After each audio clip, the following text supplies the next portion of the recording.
Okay right. లింగం యాదవ్ గారు good morning. Good morning. ఏం చెప్తారు? అంటే కేవలం 1200 కోట్లు ఇచ్చి చేతులు దులుపుకున్నారు అంటే మిగతా ఇంకా 7500 కోట్లు ఎప్పుడు ఇస్తారు? అంటే దీనికి శాశ్వత పరిష్కారం అంటే ఏం లేదా, తాత్కాలికమైన ఇది? గుడ్ మార్నింగ్ అండి. ముందుగా మీకు జీనియస్ ప్రేక్షకులకు అదేవిధంగా కో అందరికి వెరీ గుడ్ మార్నింగ్. డెఫినెట్ కూడా నిన్న ఏదైతే మంత్రుల కమిటీ భేటీ జరిగిందో ఇవాళ ఫీజు రియంబర్స్మెంట్ గురించి, అంటే కాంగ్రెస్ ప్రజాప్రభుత్వం ఇవాళ విద్యకు ఎంత ప్రథమ ప్రాధాన్యత ఇస్తుందనేది నిన్న చర్చల ద్వారా ఇవాళ ఇమ్మీడియట్ గా ఆ బకాయిలు రిలీజ్ చేయడం కోసం ఇవాళ ప్రభుత్వం సిద్ధమయ్యి, అంటే విద్యార్థులు నష్టపోకూడదు ఇవాళ అనేది ఇవాళ కాంగ్రెస్ ప్రజాప్రభుత్వం గౌరవనీయ ముఖ్యమంత్రి రేవంత్ రెడ్డి గారి యొక్క విధానం. ఇవాళ ప్రత్యేకంగా ఆనాడు ఫీజు రియంబర్స్మెంట్ స్టార్ట్ చేసిందే కాంగ్రెస్ ప్రభుత్వం, ఆనాడు వైఎస్ రాజశేఖర రెడ్డి గారి ఆధ్వర్యంలో. తద్వారా ఎంతో మంది వేలాది లక్షలాది మంది పేద వర్గాలు, బడుగు బలహీన వర్గాలు ఇవాళ హైయర్ ఎడ్యుకేషన్ చదువుతున్నారంటే దానికి కారణం కూడా ఆనాడు కాంగ్రెస్ పార్టీ ప్రభుత్వం ప్రవేశపెట్టినటువంటి ఈ ఫీజు రియంబర్స్మెంట్.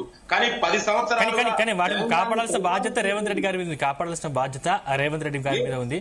ఎందుకంటే ఇప్పుడు ఆరోగ్య సేవలు కూడా దాదాపు అప్పుడున్నటువంటి రాజశేఖర రెడ్డి గారు ప్రవేశపెట్టారు. ఇప్పుడు ఆల్మోస్ట్ ఆరోగ్య సేవలు కూడా ఈ రోజు రాత్రి నుంచి బంద్ పాటిస్తున్నట్టు తెలుపుతా ఉన్నాయి కదా. అయితే తెలంగాణ 10 ఏళ్లు పరిపాలించినటువంటి టీఆర్ఎస్ పాలకులు ప్రత్యేకించి ఆనాడేమన్నారు, స్వరాష్ట్రం వస్తే మన నిధులు నియామకాల పేరు మీద మన రాష్ట్రం అభివృద్ధి జరుగుతుంది అన్నారు. కానీ 10 ఏళ్లలో ఆర్థిక విధ్వంసం చేసిర్రు.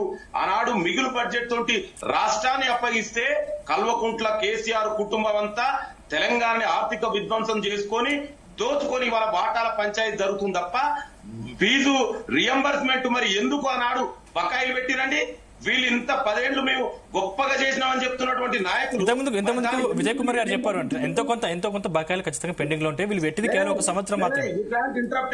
నేను మాట్లాడేటప్పుడు నేను క్వశ్చన్ ఇస్తున్నా లింగం యాదవ్ గారు, నేను క్వశ్చన్ ఇస్తున్నా. చెప్పండి. అంటే ఇంతకుముందు విజయ్ కుమార్ గారు క్లారిటీ చెప్పారు. అంటే ఏ ప్రభుత్వం దీపినప్పుడు కూడా కొంతమేర బకాయిలు ఉంటాయి, ఖచ్చితంగా ఉంటాయని చెప్తున్నారు. నేనే విజయ్ కుమార్ ఆయన బీఆర్ఎస్ ప్రవక్త మాటలు నాకేం నష్టం లేదు. కానీ అంటే బీఆర్ఎస్ పాలన ఎంత బకాయిలు పెట్టినా కూడా ఇట్స్ ఓకే, ఆయన దాన్ని ఒప్పుకుంటుండు. మరి ఇవాళ ప్రజాప్రభుత్వం విద్యకు ఎంత, గతంలో బడ్జెట్ ఎంత ఉండేదండి విద్యా వ్యవస్థకు? ఇవాళ ప్రజాప్రభుత్వం బడ్జెట్ పెంచింది. ఈ 10 ఏళ్లలో కాస్మోటిక్ డైట్ ఛార్జీలు పెంచలే. ఇవాళ డైట్ ఛార్జీలు 40% డైట్ ఛార్జీలు, కాస్మోటిక్ ఛార్జీలు దాదాపు 200% కాస్మోటిక్ ఛార్జీలు పెంచడం. ఇవాళ విద్యని 10 ఏళ్లుగా మొత్తం విద్యా వ్యవస్థ విధ్వంసం జరిగింది. ఆ విద్యా వ్యవస్థ 10 ఏళ్ల విధ్వంసం నుంచి ఇవాళ తెలంగాణ విద్యా వ్యవస్థ. మీరు మాట్లాడాలి ఫస్ట్ వినండి, ఆ ఓపిక ఉండండి. మీకు ఆ మాత్రం చెప్పండి.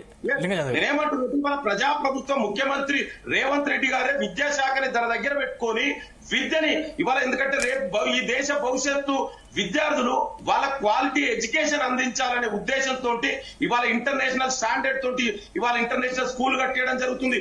మొన్ననే మెగా డిఎస్ ఏర్పాటు చేయడం జరిగింది.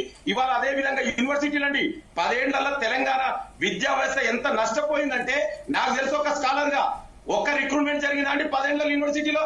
పోదాం ఉస్మాన్ యూనివర్సిటీ, కాకతీయ యూనివర్సిటీకి ఎక్కడైనా ఇవాళ లింగం గారు నేను మీతో మాట్లాడతాను. నేను ఒక్క నిమిషం, విద్యా వ్యవస్థ గాడిలో పెడుతుంది. ఇవాళ యూనివర్సిటీ స్కాలర్లకు కూడా నాన్ నెట్ ఫెలోషిప్ ఇస్తుంది. ఇది తెలంగాణకు ప్రజాప్రభుత్వం రేవంత్ రెడ్డి గారికి విద్యా వ్యవస్థ మీద ఉన్నటువంటి చిత్తశుద్ధి. మీరు విద్యా వ్యవస్థను పట్టించుకురా అండి? కనీసం విద్యా రివ్యూలు జరగలేదు 10 ఏళ్లలో. అసలు విద్యా వ్యవస్థను మొత్తం 20 సంవత్సరాలు వెనక్కి తీసుకుపోయిన చరిత్ర కేసీఆర్ ప్రభుత్వాన్ని.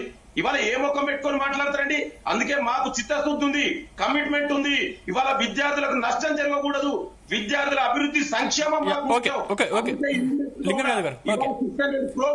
రిలీజ్ చేయడం జరిగింది. తొందరలోనే మిగతా పెండింగ్ బకాయిలు కూడా రిలీజ్ చేస్తాం. తెలంగాణ విద్యా వ్యవస్థ దేశానికే మోడల్ వ్యవస్థగా తీర్చిదిద్దాలన్నదే గౌరవ ముఖ్యమంత్రి రేవంత్ రెడ్డి గారి కాంగ్రెస్ ప్రజాప్రభుత్వం లక్ష్యం.